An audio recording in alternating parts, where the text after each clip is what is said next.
Hoje, o Brasil, ele navega em cima da infraestrutura construída pelas Forças Armadas Brasileiras nos 20 anos de regime democrático militar. Se vocês forem pesquisar na internet, no YouTube, no Wikipédia, nos sites do governo, esses vagabundos vão dizer para vocês: ah, houve uma ditadura militar no Brasil. Não houve uma ditadura, que foi o Congresso que pediu para as Forças Armadas tomarem, porque o país estava uma zona, atentados terroristas, furtos, desvio, adoidado.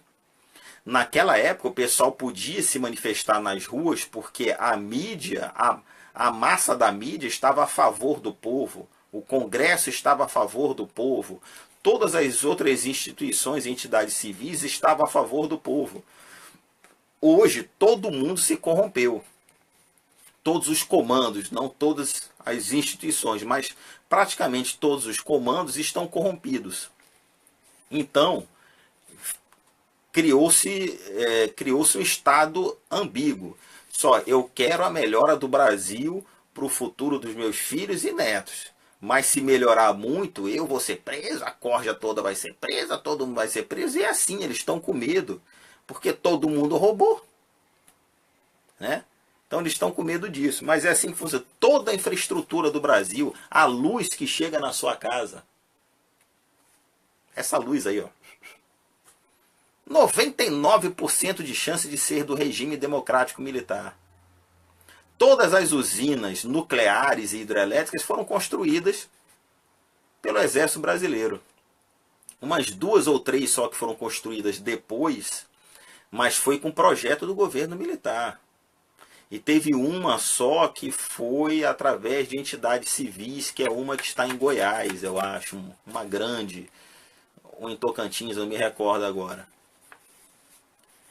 Mas toda a infraestrutura do país. E hoje está se privatizando. Vocês não fazem ideia o que é abrir uma estrada. Uma estrada é algo extremamente complexo. Você monta uma equipe de projetos, depois você planeja o corte da estrada, o corte mais econômico. Né? O corte mais econômico é o que acompanha as curvas do terreno. Fazer uma reta é muito caro, porque implica em aterramento, né? Aterramento é muito caro, então você acompanha as curvas, né, do terreno e vê o que dá para ter um raio mínimo de curva e outros parâmetros que uma estrada tem que ter. Depois de você planejar, você pega uma equipe de topógrafo, e a equipe de topógrafo vai lá no terreno, desenhar e piquetear a estrada. Depois vem o que a gente chama de arranca-toco, né? É a galera que vai derrubar as árvores e coisa e tal. Depois a equipe de terraplenagem vai, corta. Equipe do bota-fora e coisa e tal. E por aí vai. E tudo isso demora muito tempo e é muito dinheiro. Muito dinheiro. Aí chega o governo civil e diz: não, nós não temos dinheiro para manutenir aquela estrada. Nós não temos dinheiro nem para pintar o rodapé. Vamos privatizar? Ora, privatizar o que foi feito com dinheiro do povo? Não. Você pode até cobrar pedágio para esse pedágio ir para o governo. Agora, mandar para uma empresazinha civil, ela pedagiar e ficar para ela o dinheiro, não, é assim que político ganha dinheiro para os filhos dele, para os netos, o tempo todo sem trabalhar, acabar de vagabundo. Se você vai para a Europa você vê, entre as cidades que tem uma rodovia pedagiada, tem uma estradazinha de uma mão indo e outra vindo, que aquela estrada foi construída com dinheiro do povo. O povo que fez. É o seu direito de ir e vir. E do lado tem uma rodovia pedagiada bonita, com 5 mãos indo, 6 mãos vindo, com helicóptero, trem elétrico, festa, o caramba, banheiro e coisa e tal. Por quê? Chegou uma empresa e disse: ó, eu quero pedagiar, eu quero privatizar aquele trecho entre a cidade A e B. O governo é obrigado a dizer o seguinte: diz, tudo bem, você vai construir do lado uma grande rodovia, porque aquela ali, se o povo, se o cidadão não tiver dinheiro para pagar ou não quiser pagar, é o direito dele de ir e vir. E aquilo foi construído com dinheiro público. Entenderam como é que funciona? Nós, apesar dos poucos recursos, nós dominamos muito bem a matéria chamada gestão de pessoas e de recursos. A administração. Eu fui professor da Escola de Administração do Exército. Tá? Então, a administração é a nossa vida toda. Tá? Aí você vê uns doutores formados. Ah, eu me formei na USP, em filosofia. No caso, Fernando Henrique Charmoso, ele é o quê? Antropólogo. Ah, me formei na USP, me formei na faculdade tal, sou antropólogo. Passei 2 semanas na Amazônia, li uns livros sobre índio, sei tudo sobre índio. Vou escrever um livro aqui, eu fumei uns baseados lá com os índios, vou escrever uns livros sobre índio. Realmente você conheceu o índio? Eu morei 10 anos na Amazônia. Aí chegam uns caras lá, bicho, com as ideias que eu vou te contar o que tá saindo dessas faculdades, bicho. O cara passa 1 semana, 2 semanas, mesmo, sei tudo sobre índio. É mesmo, é? Outra coisa que vocês têm que saber, além dessas qualidades que as Forças Armadas, que representam o corte saudável da sociedade brasileira. Então, se você retirar todos os problemas que tem no Brasil, a sociedade brasileira vai se encaixar perfeitamente como está hoje as Forças Armadas. Porque as Forças Armadas se mantêm o corte saudável, não esse corte doente que nós vivemos hoje. A sociedade brasileira hoje ela está extremamente doente. Mas as Forças Armadas mantêm um corte saudável da sociedade brasileira. Tá? O corte saudável.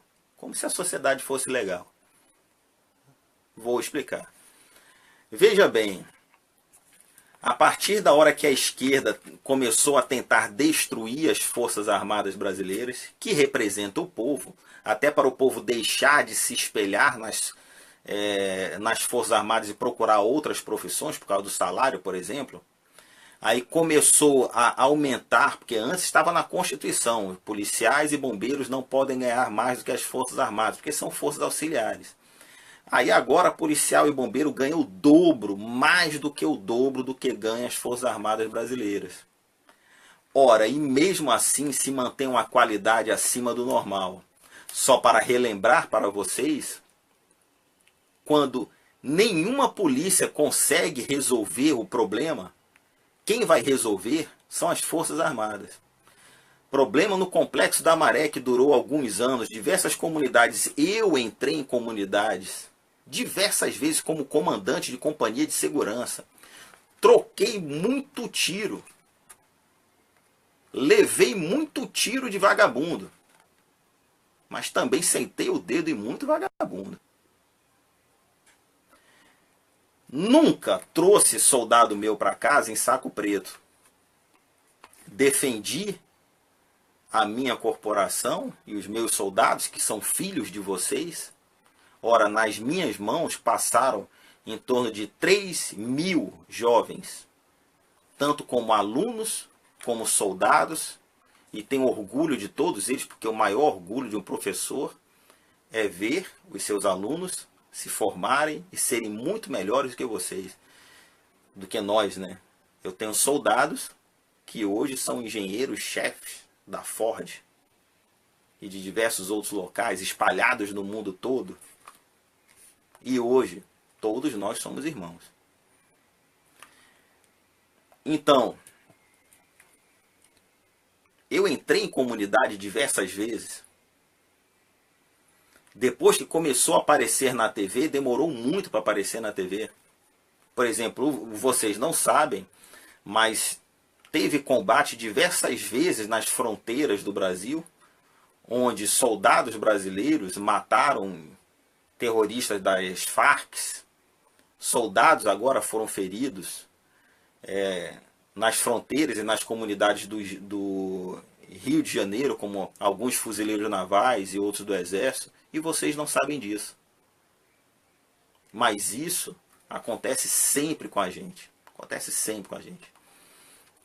E, para resolver o problema da polícia do Rio de Janeiro, que o problema foi grave para a sociedade, mas não é a nossa missão, é uma missão eventual. Ou como aconteceu em Vitória, no Espírito Santo, que a polícia militar de lá reclamou, eu digo sempre, de forma justa, por ser o menor salário do Brasil. Vocês sabiam que nós ganhamos menos da metade do que eles ganham? Mas nós estávamos lá. Porque nós somos o corte sadio da sociedade. Nossa profissão, ela é antes de tudo uma vocação. Então não envolve dinheiro, envolve um prazer muito grande.